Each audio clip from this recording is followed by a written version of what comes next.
This episode of Igalia Chats is brought to you by Igalia, an open source consultancy with a proven track record of landing features in devices from XR to handheld, deep expertise with embedded devices, advancements in flagship web browsers, kernel contributions, and much more. To get in touch or to learn more, visit igalia.com. Okay, so hi, I am Brian Cardell. I'm developer advocate at Igalia, and I am joined by a special guest today. Do you want to introduce yourself? Yeah, hi, I'm Robin Berjon. I'm a freelance technologist working primarily on problems of governance. It's a pleasure to be here. Back here, you were on, I think, 9 or 10 episodes ago to talk about your rewilding the internet piece, which I thought was great. And somehow it stumbled me into some old blog posts, and I wanted to figure out like how quickly we could get back to here because you wrote this piece in 2014 that Yep. was called Web 2024. Do you remember? Yeah, I do remember. I feel like maybe you could give some context about like why you wrote that piece when you wrote it. I think where I was coming from is we were about to ship HTML5, if memory serves. We were wrapping up the recommendation for that. It was also a time where I think it was the web's 25th anniversary, the What Working Group's 10th anniversary, the W3C's 20th anniversary. These things line up with neat numbers. Um, and so it felt like a time for reflection and rather than thinking about how the web had evolved from 2004 to 2014, I thought like going forward might be interesting. Yeah, I thought that was a great idea, and I seem to remember that other people also thought that was a neat idea and wrote some similar posts, but I couldn't actually find any very easily. So if you all know of some that are out there, share them. But we'll talk about this one because it's fun because it is a time of reflection, and some of them will be pretty good guesses, and other ones not so much. The way that prognostication goes, right? Like I have shared a bunch of times that Amazon and Google both, when they came out, I thought that is never going anywhere. You're never going to make money that way, you know. But two of the most fantastically successful companies in the ever. So yeah, so some of them will be bad, right? I mean, there are Yeah. some famously bad predictions that I also stumbled across that were about this reflection in 2014.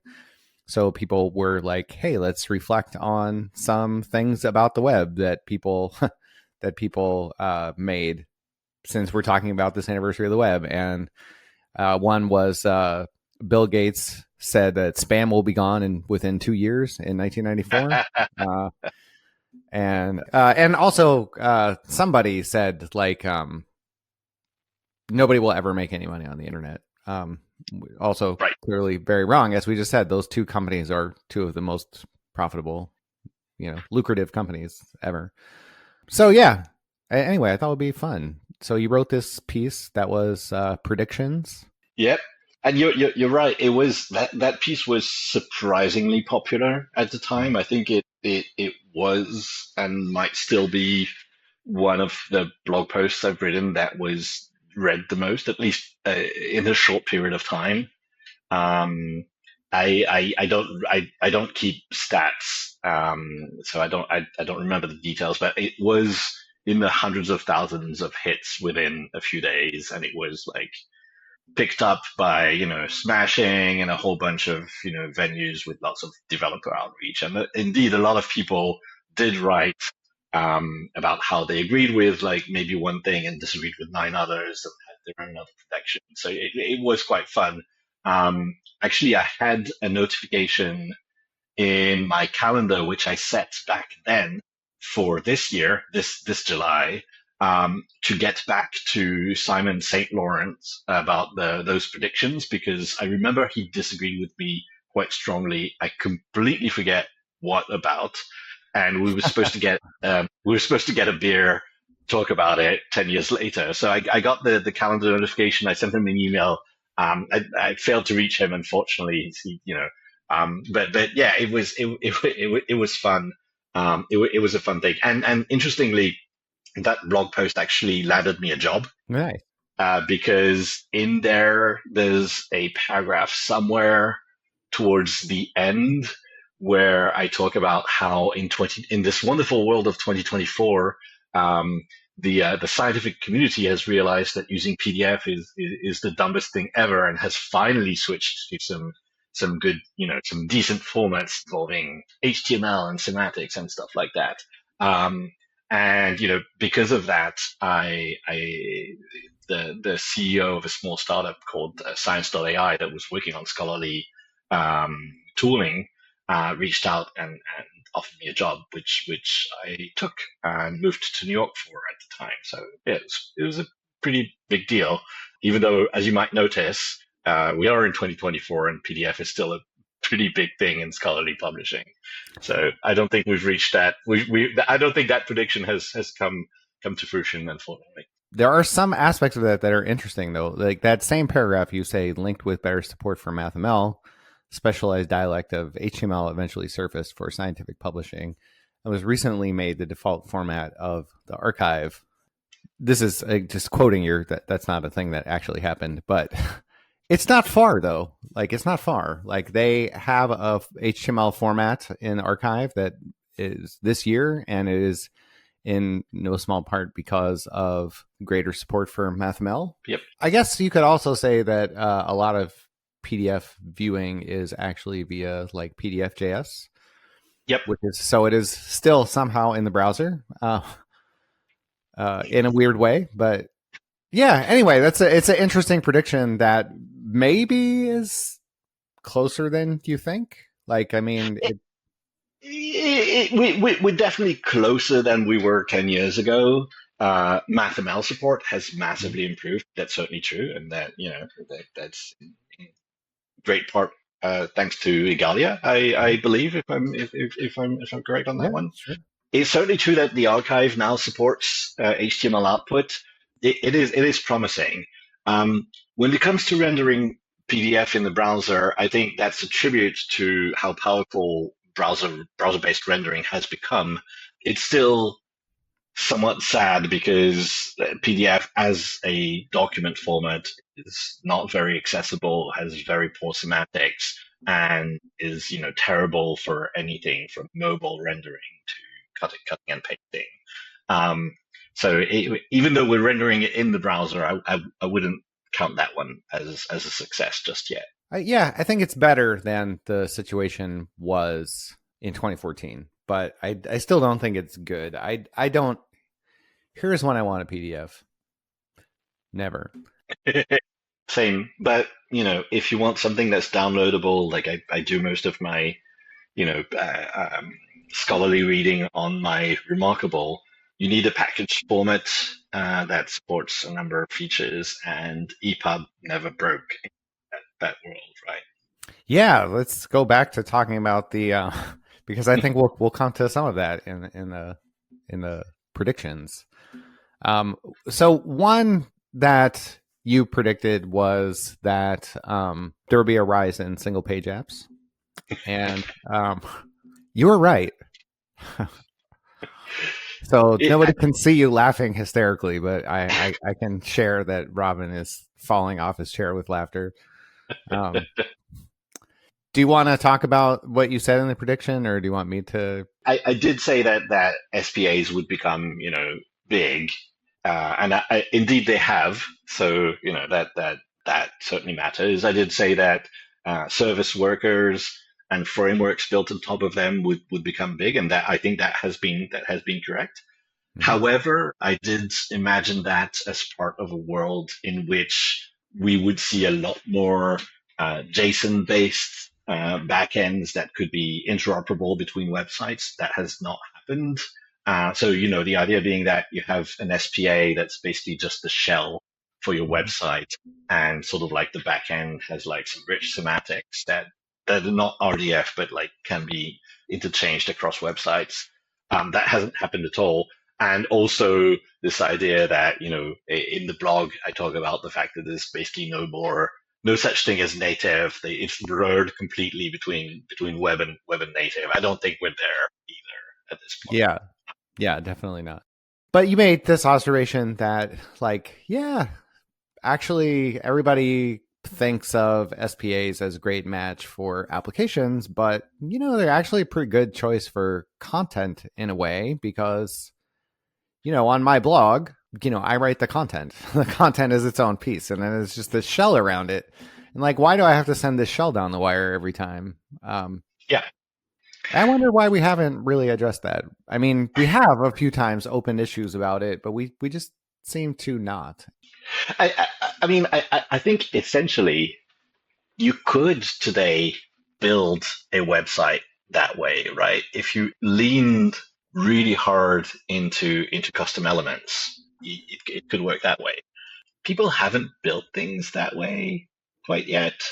I'm not sure why, but it's feasible. I said I haven't built my own blog that way, so maybe. I think it is interesting to think about, because it feels very natural to think that way. But then as you start thinking about it, we always run into these difficulties. And it's like, well, you get this like Flash Fun styled content. And then what happens if somebody pulls up? Do you need some way to have like a self-hosted version in the sense that, like, if somebody requests a fragment, should the page be smart enough to go, well, you don't have the outer shell yet, so I need to also give you that, versus like I think it just gets complicated, and we've not tackled it that way. But I don't know. It was an interesting prediction, and part of the reason why I bring it up is because you do say, like, people wound up with APIs around JSON that would be interoperable, and because of that, also then wound up with like a real web of data, right? And I thought it was a nice touch that you said that virtually none of this data relied on the RDF data model or even JSON LD, as publishers were for the most part unaware that such options were even available to them, let alone understood how they might help her work. I think I wrote it. Again, I'm sort of like guessing at what I was thinking back then, but like I think the moment you start talking, or at least definitely in 2014, the moment you would start talking about web of data and how, like, everyone could publish data and might interoperate, people's minds, at least in the standard space, would go straight to RDF, right? Mine did. Right, yes.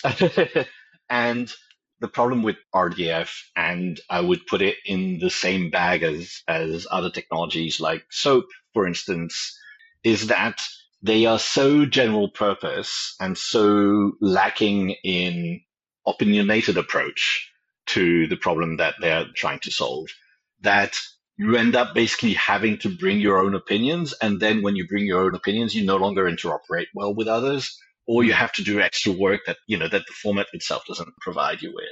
And so you're paying a lot of extra tax up front for features that you don't need or don't need yet or might never need. And if instead you're doing some really basic JSON and you haven't thought about how, Berjon.com might interoperate with Cardale.org, then, you can write a very simple transformation if your data is not stupid to go from one to the other, and eventually maybe align on something that makes transformation easier or removes the need for it. And that's likely a much more organic, much more opinionated and based on experience way of reaching a solution than these sort of like general purpose toolkits. Yeah, it's difficult too, because you're not, you're a step away from the real world, for sure. I mean, no matter how much we try, there are only so many people who can afford to participate in standards. Do you know what I mean? Like it takes time.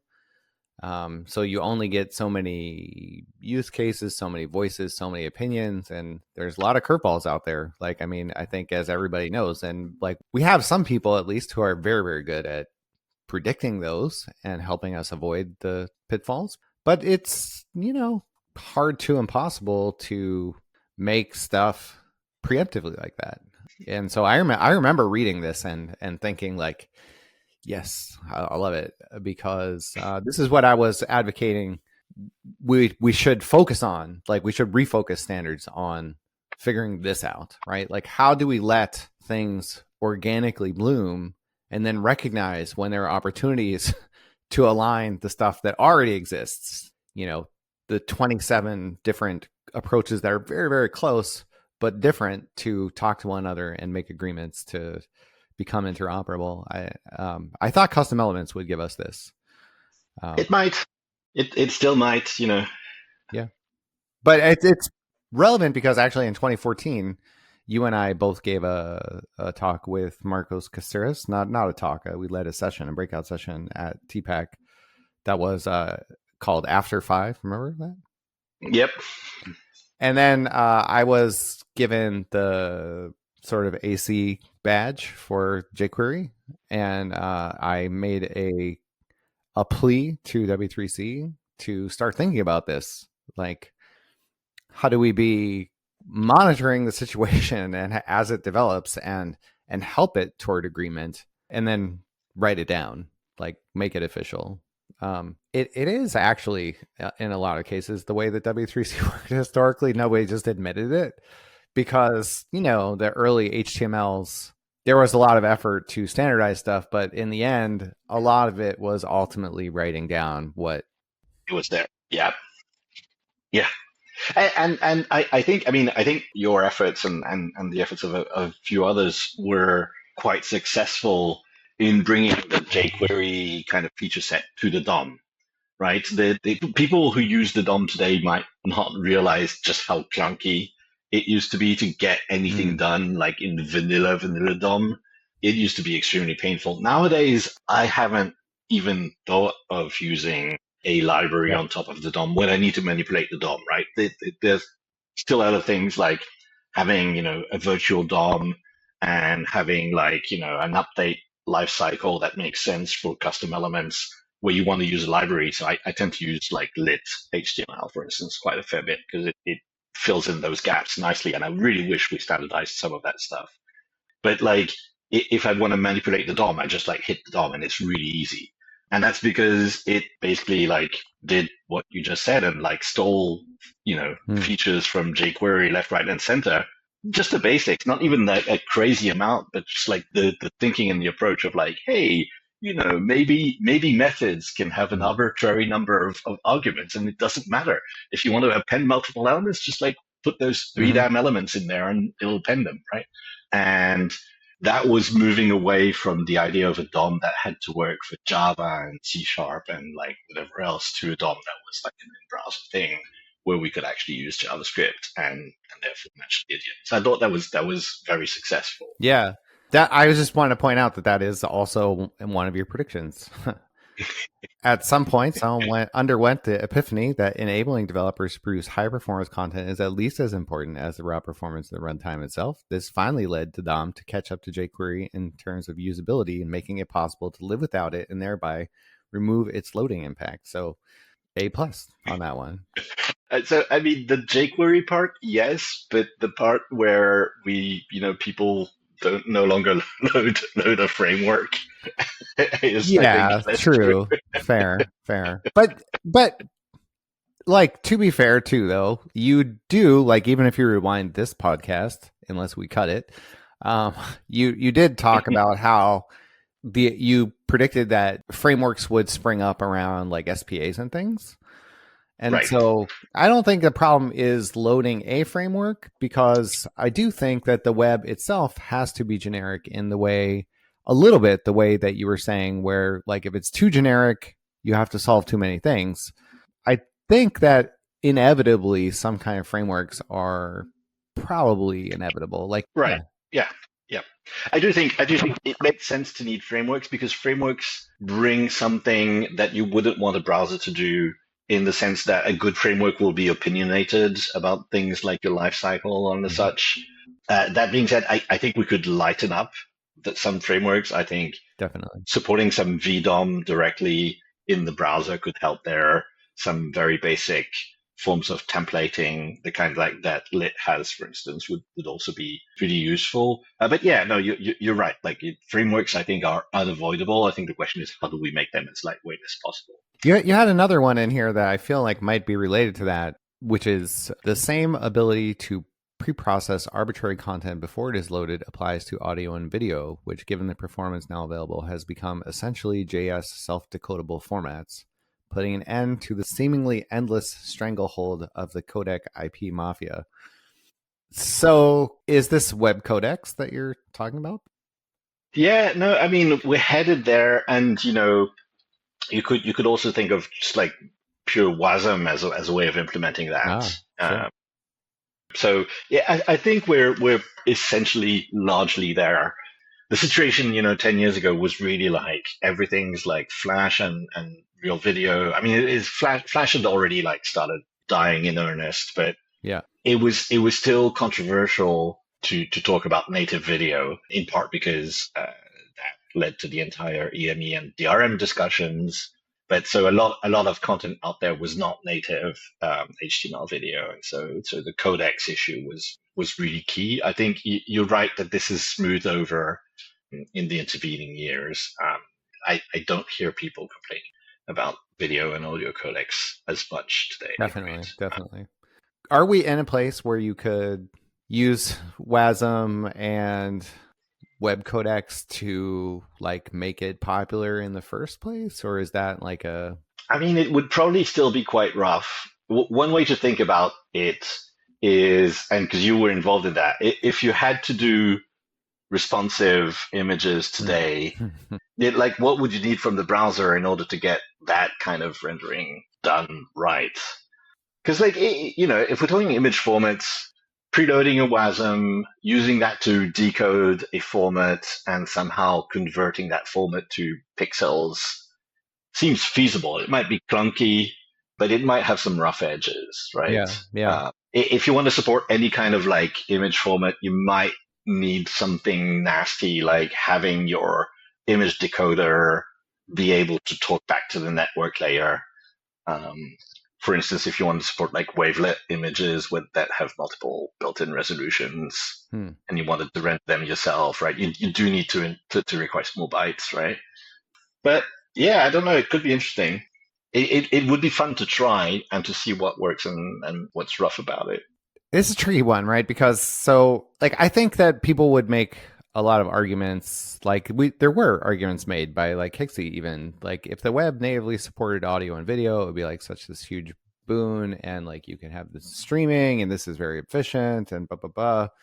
But like in practice, a lot of the industry chunks the video themselves, and they like use Right. this complicated like JavaScript to manage that, and like it's not just HTTP range requests and all that native stuff. Like it's I think that they do that for performance, Probably yes. for their own.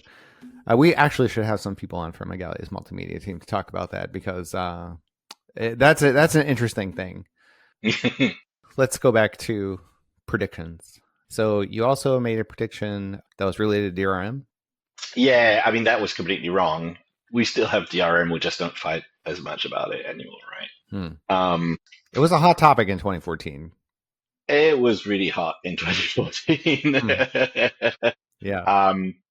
I really wish we'd figured out a better way of managing that. I think it's interesting because in parallel at the time, you had a DRM push for like audio video in a browser, and you had a DRM push for EPUB. And the audio video one like really fully succeeded, and the EPUB one like DRM got blocked, and the working group like refused to support DRM depub. The difference between those two is quite interesting. In the EPUB one, there was zero civil society involvement. Like we didn't have like a bunch of like EFF people protesting it. It Hmm. was just like managed internally, but we managed to very effectively get enough implementers against it, and enough like publishers against it as well that it was blocked. In the main one, the one that was like highly debated, we had this crazy setup where the people I would like agree with, like EFF and all those folks were mad at W3C even though W3C cannot make those decisions, right? It doesn't matter. Yeah. They were fighting completely moral but ineffectual battles because like the people to push back against would have been, Google and Apple and Microsoft, and Netflix and whoever was pushing it. Every time I brought that up, the answer was like, oh, but those are too big. We can't fight them. And so you ended up with people pushing against W3C, which was not the fulcrum of power. And, going to MIT and taking protest selfies in front of the W3C office, which is just about as useless as it gets. And then, unsurprisingly, the mobilization failed because it was pushing back on the wrong thing. Yeah, I think 2015, I guess, we were in Portugal for TPAC. Does that sound right?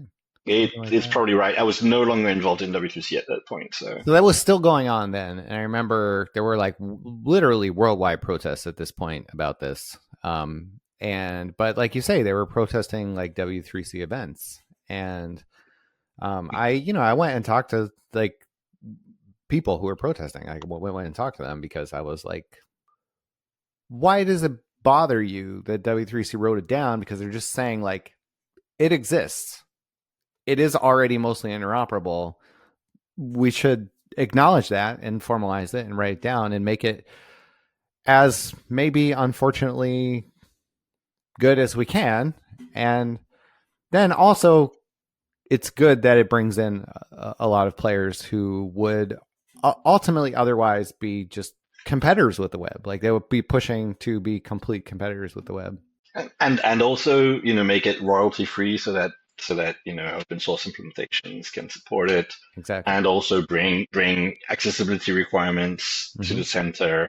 I very much sympathize with people being angry about this. I mean, DRM really sucks. Like I recently moved from the US to Europe and, I lost a bunch of things that I thought I'd bought because they were DRM'd and DRM'd for a region.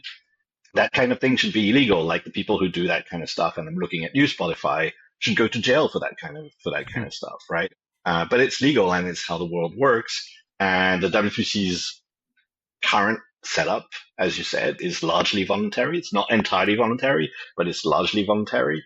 And it certainly doesn't have the kind of power to prevent DRM, unfortunately, as that might be.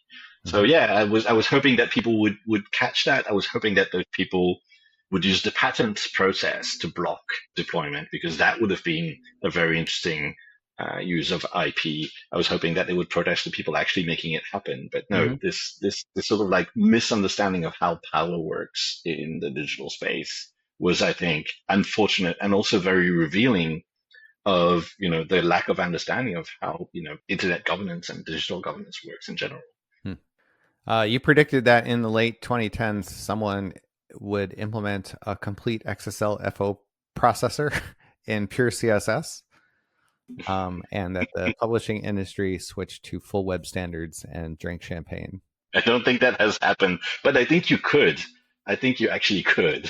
I think that you could, especially now that we have HAS. There's like pretty close parity with maybe not everything because there are still a few things selector wise that are just can't do with CSS, but I think like for 90% of existing code, it probably wouldn't matter. And XSLFO doesn't require a lot of very complex selector processing, I think, because it really is a representation of a rendering tree, right? Yeah.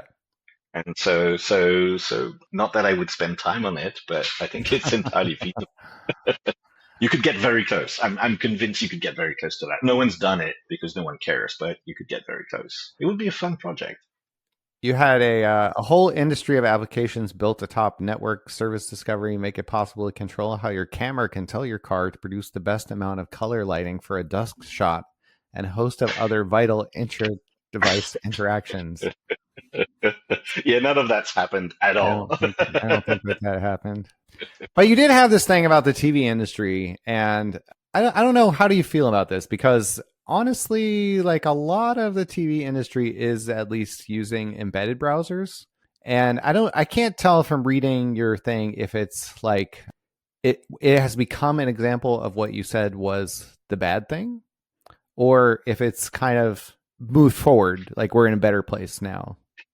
Yeah, I think things have largely not changed that much. I mean, what I was probably thinking of at the time was much more to do with proper web apps on TV surfaces.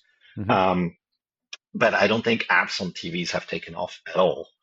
I mean, I see. you could see that Netflix is its own app and like Disney Plus is its own app and all that. But like those are not very interesting apps. They're just like a million different bad renditions of access to a catalog and a video player on top. So I think this hasn't happened because actually no one wants an app on their TV, and they're probably right about Okay. So, yeah, what other predictions did you make? Do you remember? that. I mean, I think we've covered most of them apart from like a completely gratuitous jab at PHP dying. Ah, right. Um, Right. I think PHP is large. I mean, it's probably still huge in some places, but I don't think it has much growth. Mm, no, the one that we totally missed was the very first one. It says, not only do all browsers have large chunks of themselves implemented in JavaScript, but at some point, someone started a pure JS browser from scratch. It was initially meant as a joke, but this Inception browser caught the fancy of ever resourceful JS community and quickly grew in usability. The sheer inventiveness of its interface and flexibility of its feature set conspired to make it one of the top dogs in today's browser market. I guess we should mention that, like, you wrote this as if you were writing it in 2024, although you were writing Right. it in 2014. So, do we have that? I don't know. I don't think we have that. I think a couple people started. I know there have been projects. In a weird way, it is kind of true, but not in probably the way that you meant, because parts of most of the browsers are totally implemented in JavaScript. Right. The setting screens and like all of those things. Most of the UI a lot of the time. Yeah. Yeah, that's what I mean. Like most of the like UI things, like your bookmarks bar and all that kind of stuff. But I think that was like partially true in 2014 as well. Like, I mean, Yeah. the Firefox is all Zool, right? And but yeah, I don't think we got that. Although we did get, I don't know if you listened to our episode a while recently, but it was on the Por4 engine. Do you know I about did that? not. No, I do not. So it is a JavaScript engine written in JavaScript. So maybe it's gonna be a thing. And there are a lot of browsers that are like kind of Electron app browsers, and you could make the case that parts of them are. I think the fun thing to try, I think it should be possible, would be to transpile Servo to JavaScript. Because I think Rust to JavaScript is quite feasible. Interesting. And then see see what kind of performance you get, and see if that leads to anything. Obviously, that prediction was wrong, but I think I was right on something, which is that if it were to happen, it would start off as a kind of a joke.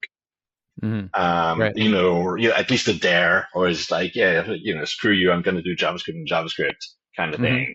Yeah. And then if it succeeds, it'll be because it took off from the joke thing. Yeah. So I think if someone has nothing to do over the weekend, they could try transpiling Servo to. I don't think it would work from a C++ code base. I think that would be ambitious, but like transpiling from Rust to JavaScript is probably feasible, and you might get something that actually works. Surprisingly enough. You also had a prediction here that there would be some kind of like merging of like a JSON and the web form model that would then lead to kind of like a web schema. I don't know if that has happened in the wild, but it sounds pretty good to me actually. It's funny because like I wrote a thing called Web Schema something like 10ish years ago. I forget if it was before that blog post or after. And I did work on it as something that was designed to have like a complete loop. My theory, and I still believe that, is that if you have a validation system that only does validation, then no one's going to use it. Right. It also has to do UI generation and other things so that it is in the usage loop and people notice when things go wrong. Hmm. And so I do think that's something that ties together forms and validation and content generation and all that. There's a usability sweet spot in there that should be possible to hit. I also think that that was hard to implement in a flexible, interesting way 10 years ago because custom elements weren't quite there yet. I think with Mhm. today's much more HTML centric systems, we could do something much more powerful and much more flexible. So I think this could be done, and I think it's worth doing. There is some of it in that, for instance, a lot of people use VS Code, and in VS Code, if you have a JSON file with a JSON schema linked from it, you will get all the hinting in the editing. Mm. It's still very developer oriented, but it's better than nothing. And the next layer up is, of course, making that available to people more generally. But yeah, I think that hasn't happened, but I think it's feasible. And it's funny, I get questions about these things, once a year or so. So people are thinking about it at a like slow drip, essentially. So I think that we have gone through all the predictions, but it's a fun article. Like we'll link it, and if people want to read it, it's you're a good writer, Thank you. and you have I feel like a similar, you like to read a similar kind of sense of tone and humor as I do. So you tend to write that way. So I always enjoy it. I think there's a bit of Douglas Adams-y humor in your writing. So Very high praise. Thank you. I really appreciate it. Thanks for coming on, Robin. It's always fun. Thanks for having me. It's always a pleasure. Yeah, great conversation. Thank you, Brian. Thanks.